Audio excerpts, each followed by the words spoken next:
How great the chasm that lay between us, how high the mountain I could not climb.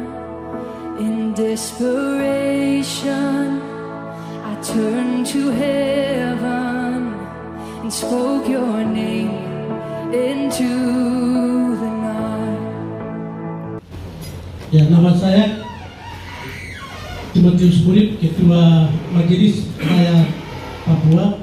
Saya didampingi oleh Bapak Wakil Ketua 1, yaitu Tuan Mulai, kemudian dengan Koordinator OSUS Ben Sueri, dan juga dikoordinir oleh Bapak Usman. Ya, semoga umat Tuhan, saya mengajak kita untuk memanjatkan puji syukur kepada Tuhan Maha Esa atas berkenannya di siang menjelang sore hari ini kita boleh bertemu.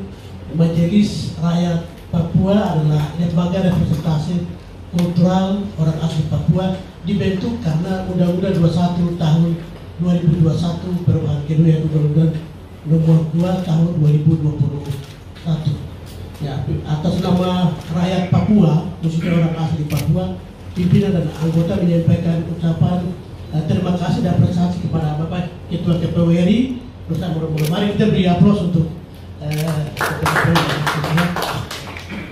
ya, tentu Majelis Rakyat Papua ingin memastikan konstituen atau masyarakat orang asli Papua di 28 kabupaten kota di Provinsi Papua waktu pemilihan serentak harus memberikan hak suara. Untuk itulah di seluruh Nusantara ini menggunakan undang-undang KPWRI, tapi khusus untuk daerah khusus seperti Papua tentu diatur di dalam undang-undang khusus.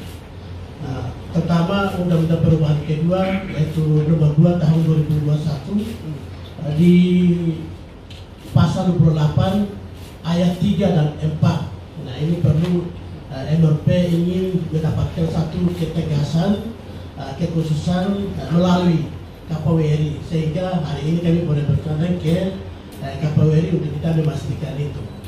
Kemudian yang berikut, tentu saja kita ketahui bahwa sampai hari ini Majelis Rakyat Papua melakukan uji material undang-undang terbaru ini, Undang-Undang nomor 2 tahun 2021 di Mahkamah Konstitusi Republik Indonesia.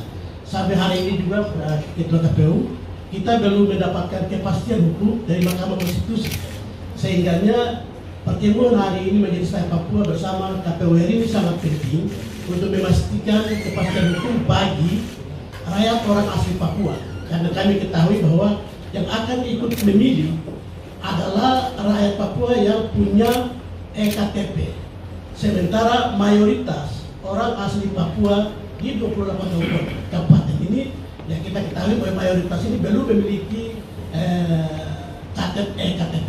Oleh karenanya ada kekhususan yang perlu ada ketegasan dari pemerintah dalam hal ini khusus untuk KPWRI. Inilah yang kita ini kepastian hukum. Kemudian barangkali saya akan membacakan kepastian hukum di pasal 28 Undang-Undang 21 tahun 2021 itu ayat 1 dan 2 itu telah dihapus. Tapi yang masih ada ayat 3 dan 4. Ayat 3 berbunyi, rekrutmen politik oleh partai politik di provinsi dan kabupaten kota di wilayah Papua dilakukan dengan memprioritaskan orang asli Papua. Sedangkan ayat 4 berbunyi, partai politik dapat meminta pertimbangan dan atau konsultasi kepada Majelis Rakyat Papua dalam hal seleksi dan rekrutmen politik partainya masing-masing. Tapi ini sangat tegas, oleh karenanya sampai hari ini Mahkamah Konstitusi belum memberikan kepastian hukum, maka KPWRI harus memberikan jaminan supaya rakyat kita di akar rumput di 28 kabupaten kota ini memberikan hak suara bagi mereka yang tidak memiliki EKTP seperti apa. Ini dapat jaminan hukum. Untuk itulah kami boleh bertanya ke KPWRI. Terima kasih sekali. Ini masih ada hal-hal yang khusus nanti ditambahkan oleh Pak Wakil Satu dan Pak Koordinator KPU nanti. Kami punya keputusan Majelis Rakyat Papua dari 12 keputusan hak politik orang asli Papua, salah satu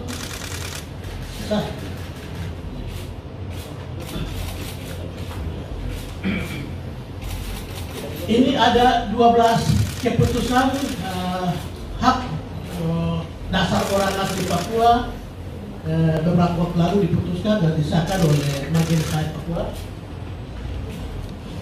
Mohon maaf saya izin ini adalah himpunan 12 keputusan hak dasar orang asli Papua. Di antaranya adalah hak politik perempuan Papua, ada 30% untuk nasional.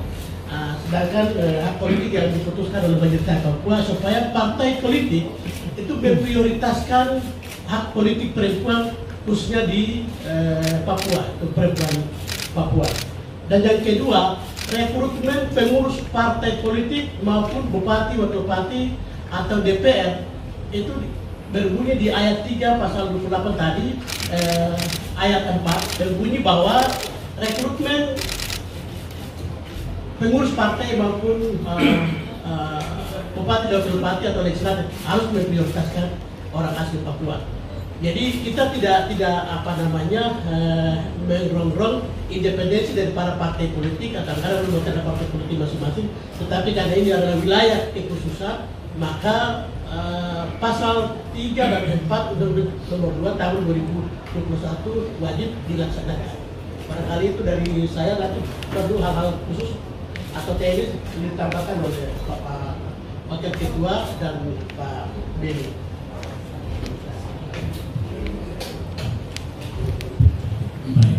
Terima kasih.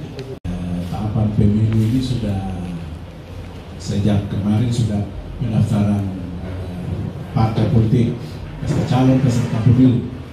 Sementara di Papua ini kan ada 3 daerah ya, 3 DOB yang dibentuk oleh pemerintah itu belum ada kepengurusan partai politik di tingkat provinsi dan kabupaten kota. Kemudian sehingga bagaimana kemudian nanti hak dipilih dan hak memilih khusus untuk orang asli Papua. Ini ada satu hal yang kami sampaikan ke KPU untuk supaya bisa ada atensi begitu ke depan dalam tahapan pemilu yang sedang berjalan.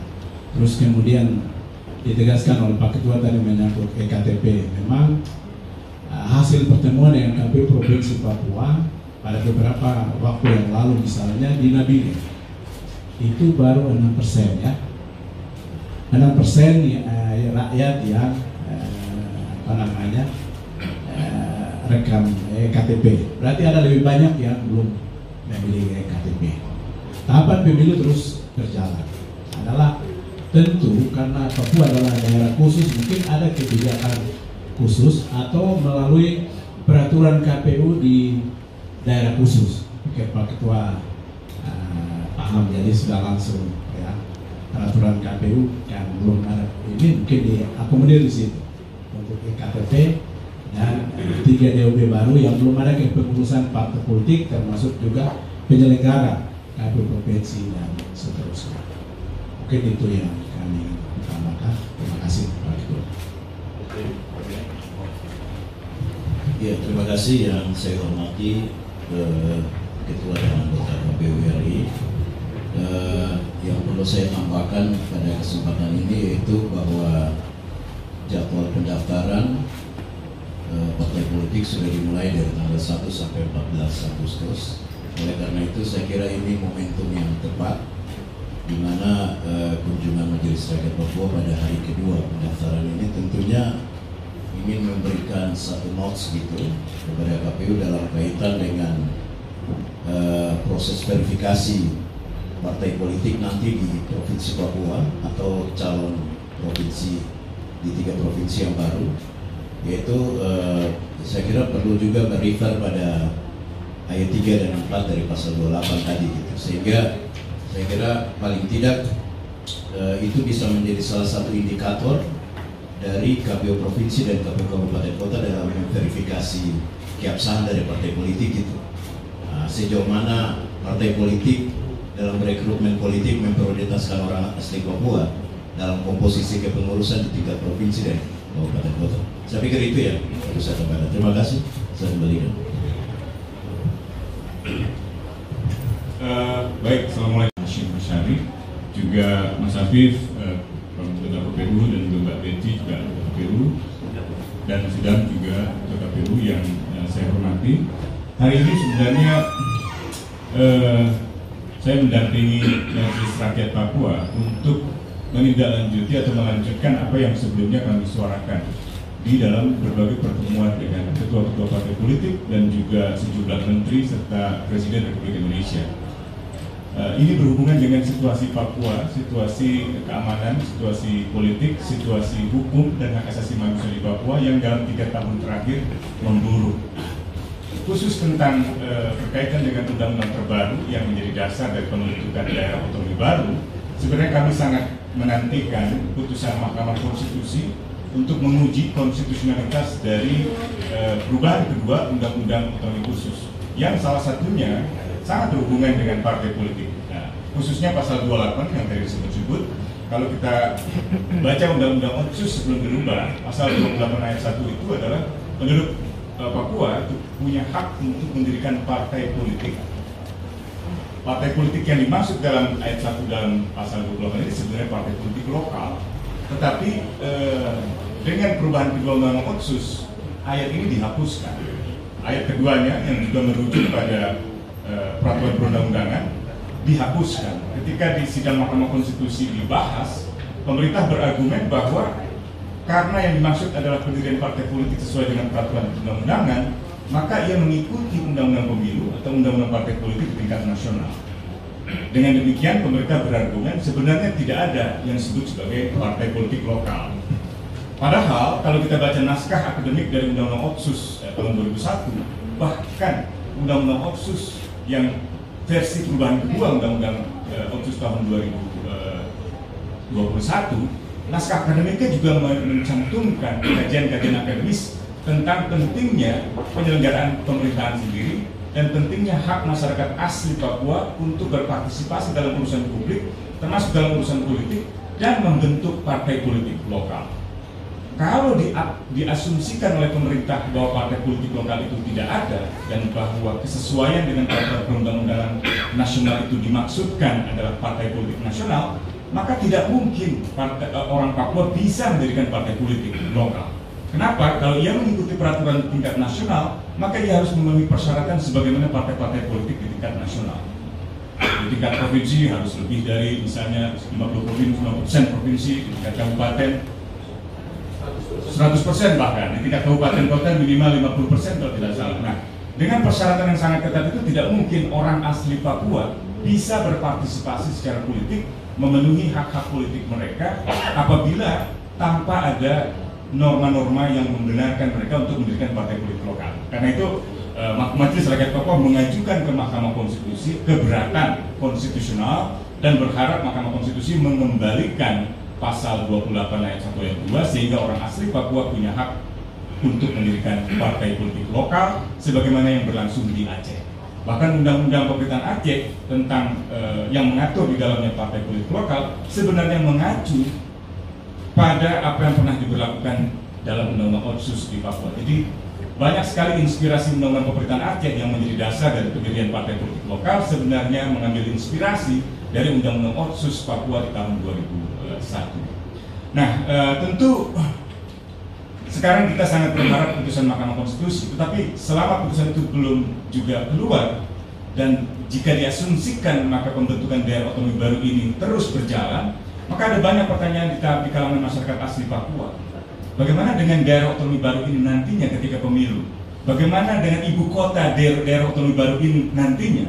Bagaimana pelaksana tugas sementara dari kepala daerah di 3 provinsi ini nantinya? Dan bagaimana pendaftaran partai politik untuk 3 provinsi baru ini? Bagaimana rekrutmen partai politik atau rekrutmen anggota-anggota partai politik di dalam 3 provinsi baru ini? Jadi banyak sekali pertanyaan-pertanyaan yang belum terjawab dengan kebijakan pemerintah terbaru yang cenderung mempercepat pelaksanaan pembentukan daerah otonomi baru. Nah, kami sangat berharap bahwa KPU, Komisi Pemilihan Umum, memberi perhatian lebih terkait dengan pertanyaan-pertanyaan besar ini, sehingga ketika pembentukan daerah otonomi baru ini memiliki implikasi pada pelaksanaan pemilu di Papua, tidak menimbulkan gejolak sosial, tidak menimbulkan gejolak politik, gejolak keamanan, sebagaimana yang kita saksikan dalam pemilu-pemilu terdahulu di Papua. Apalagi sekarang dengan total menjadi 5 provinsi, tentu dinamikanya akan jauh lebih kompleks. Kami berharap tidak ada lagi kekerasan, apalagi kekerasan yang berhubungan dengan pemilu, tidak ada diskriminasi terhadap orang asli Papua, apalagi dalam konteks pemilu, terutama perempuan, karena Undang-Undang Otsus memandatkan Majelis Rakyat Papua untuk memastikan hak orang asli Papua dan terutama hak perempuan asli Papua untuk dapat berpartisipasi dalam urusan publik, dalam urusan pemerintahan, termasuk dalam urusan rekrutmen partai politik. Jadi saya kira di dalam keputusan nomor 7 tahun 2022 dari Majelis Rakyat Papua, di sana ditegaskan pentingnya kita mengakui kedudukan hukum dan hak politik dari perempuan asli Papua di dalam penyelenggaraan pemilu. Karena itu keputusan MRP juga meminta seluruh penyelenggara pemilu, baik di tingkat pusat maupun di tingkat daerah, untuk memastikan bahwa rekrutmen perempuan asli Papua itu menjadi prioritas untuk mereka mendapatkan hak politik, baik itu di tingkat pemilihan legislatif, pemilihan DPD, pemilihan DPRD di tingkat provinsi, dan pemilihan legislatif di tingkat kabupaten maupun di tingkat kota, yang jumlahnya cukup banyak, sekitar 28 kabupaten plus 1 kota di Jayapura. Rasanya itu, dan tentu kita berharap bahwa dalam pertemuan ini kami juga bisa memperoleh penjelasan dari pimpinan KPU, Mas Hashim, juga Mas Afid, Mas Idam, dan Mbak Betty, bagaimana kita mengantisipasi situasi di Papua, khususnya terkait dengan penyelenggaraan pemilu di sana. Demikian yang bisa saya tambahkan. Terima kasih atas perhatiannya. Mas Mulai, Mas Beni, Mas Usman, perlu kami sampaikan begini teman-teman sekalian ya, bahwa sebagaimana kita ketahui dan sudah sering kami share diskusi dengan teman-teman jurnalis. Oh ya, ini ada teman saya lagi, Mas Idam. Mas Idam ini yang menangani divisi teknis kepemiluan. Sebagaimana kita ketahui, sebagai konsekuensi dibentuknya daerah otonomi baru di Papua, bagi kami di KPU sebagai penyelenggara pemilu tentu memikirkan antisipasi tentang konsekuensi elektoral, kemungkinan-kemungkinan yang akan terjadi pada pengisian jabatan sehubungan dengan dibentuknya daerah baru. Dalam daerah baru itu tentu maka konsekuensinya Papua Induk akan terdistribusi lah begitu ya. Yang kemudian konsekuensinya kursi DPR RI berangkat dari Dapil Papua pasti akan dibagi menjadi beberapa provinsi itu. Jumlah kursinya tergantung, kalau misalkan batas minimal proporsional kita ini kan 3. Nah, kalau menjadi 4 provinsi ya berarti nanti dicek jumlah penduduknya, kemungkinannya masing-masing 3. Walaupun kalau di total naik menjadi 12, tetapi sesungguhnya pembagiannya di 4 provinsi. Itu kan menjadi 3. Konsekuensinya kalau cuma 3, itu berarti kan kontestasi perebutannya juga makin ketat dibanding dengan 10 di sebuah dapil. Yang berikutnya maka karena ini daerah otonomi baru, kata kuncinya kan otonom ya. Di Undang-Undang Dasar kita pasal 18 menentukan bahwa salah satu karakter daerah otonom adalah diberi wewenang untuk mengurus dan mengatur dirinya sendiri. Nah, mengatur itu instrumen hukumnya apa? Menggunakan peraturan daerah. Peraturan daerah yang membentuk adalah DPRD. Maka ciri-ciri daerah otonom adalah memiliki DPRD. Ini kan beda dengan misalkan seperti di Jakarta, di tempat Mbak Betty ini, kabupaten kota di Jakarta nggak ada DPRD-nya, berarti bukan daerah otonom, daerah administratif. Di Jakarta otonominya diberikan di tingkat provinsi. Nah, ciri-ciri daerah otonom punya DPRD. Maka konsekuensinya di beberapa provinsi baru tadi ada lembaga DPRD baru, DPRD provinsi yang baru. Pasti juga ada konsekuensi yang menata dapil lagi. Karena semula dapilnya DPRD provinsi Papua wilayah seperti itu, begitu dibagi-bagi menjadi beberapa daerah otonomi baru, pasti ada DPRD baru. Bagaimana pengisian jabatan anggota DPRD-nya. Demikian juga konsekuensi berikutnya, ada gubernur baru. itu juga harus ada pengisian lewat pilkada. Kira-kira mau diisi kapan? Kalau mau diisi di pilkada 2024, padahal salah satu syarat untuk dapat mencalonkan partai politik itu harus punya suara dan kursi hasil pemilu terakhir DPRD provinsi di daerah itu, maka konsekuensinya pengisian anggota DPRD-nya provinsi yaitu di pemilu 2024. Ini kan konsekuensi harus kita siapkan. Sementara kalau ada dapil baru, alokasi kursi baru, itu yang mengatur undang-undang pemilu, bukan peraturan KPU. Maka konsekuensinya mau tidak mau harus ada beberapa perubahan ketentuan tentang daerah pemilihan, alokasi kursi, baik untuk DPR RI, DPRD provinsi, yang itu levelnya di undang-undang. Ada satu lagi, ada Dewan Perwakilan Daerah, yang alokasi kursinya per provinsi itu 4. Maka kemarin Papua kursinya 4, sekarang begitu Papua dimekarkan, masing-masing daerah otonomi baru atau provinsi kursinya masing-masing 4. Berarti ada penambahan seperti ini. Nah, dalam situasi ini KPU mengajukan beberapa pemikiran kepada pembentuk undang-undang.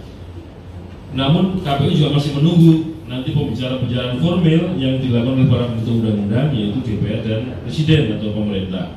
Nanti kami akan diajak untuk bicara masalah bagaimana penataan dapil, bagaimana pengisian pejabat-pejabat di lingkungan daerah baru itu, DPRD provinsi dan gubernur.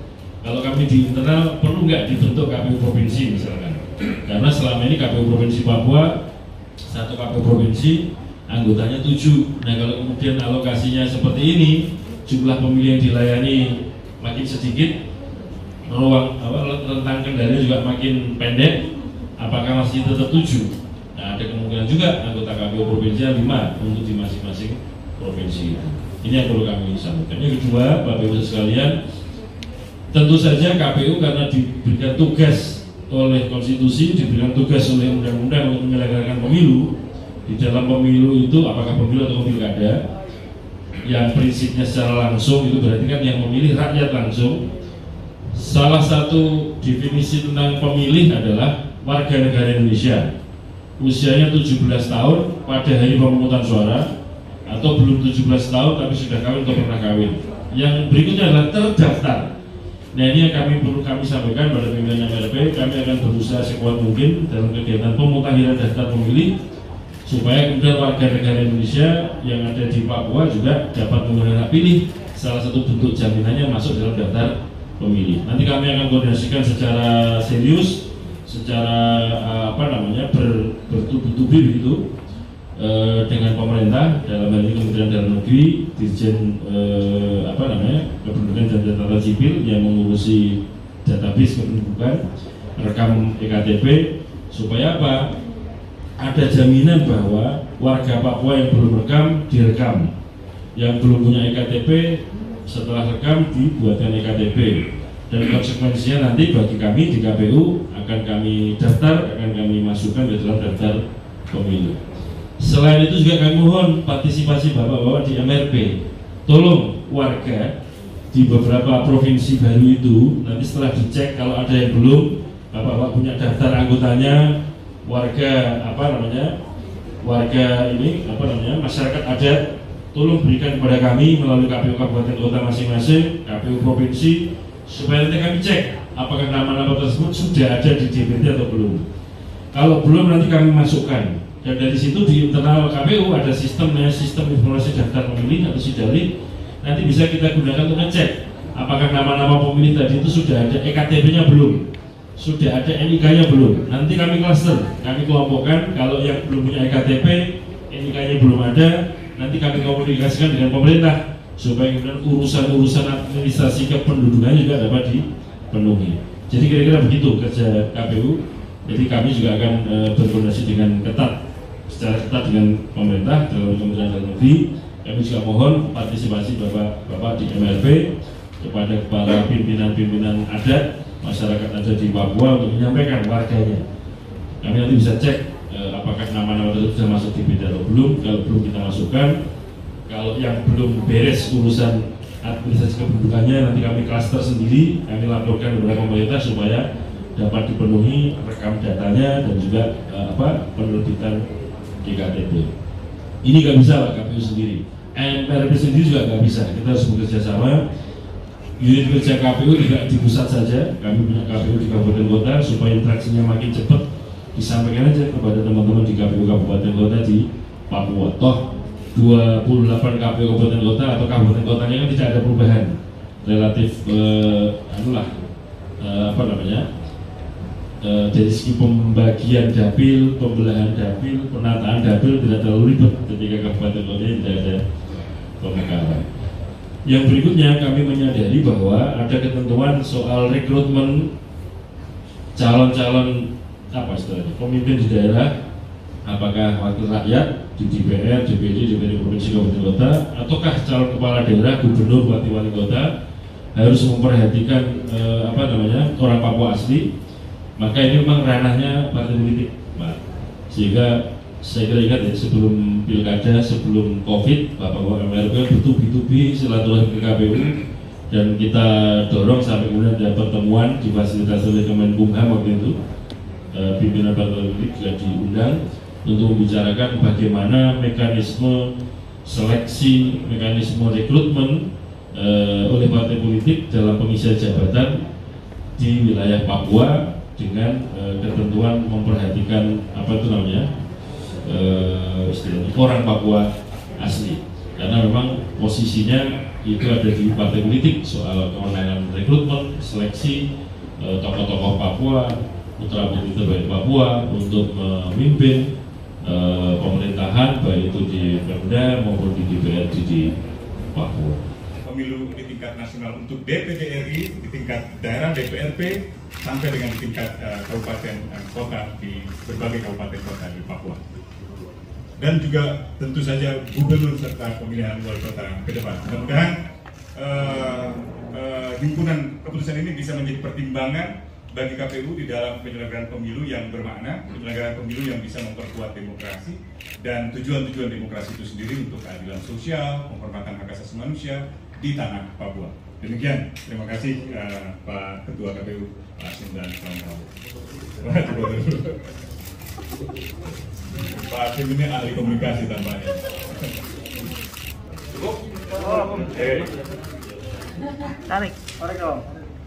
Tarik Pak, mantap. Inilah Bewa ini. Pimpinan MRP, Majelis Rakyat Papua hadir beraudiensi ke KPU yang dipimpin oleh Ketua MRP dan silakan menyampaikan langsung dengan wakil-wakil ketuanya. Tujuannya adalah untuk menyampaikan cara pandang tertentu, gagasan-gagasan yang diusulkan kepada KPU tentang bagaimana konsekuensi elektoral atau konsekuensi kepemiluan sehubungan dengan telah dibentuknya daerah otonomi baru di Papua. Hari ini pimpinan Majelis Rakyat Papua diterima langsung oleh Ketua KPU RI beserta anggota di KPU. Audiens yang dilakukan oleh pimpinan MRP dan KPU RI terkait dengan yang pertama adalah pemilihan serentak yang akan dilakukan tahun 2021. MRP ingin memastikan kepastian hukum terhadap pemilih-pemilih konstitusi kepada pemilih, yaitu orang asli Papua di 28 kabupaten kota di provinsi Papua.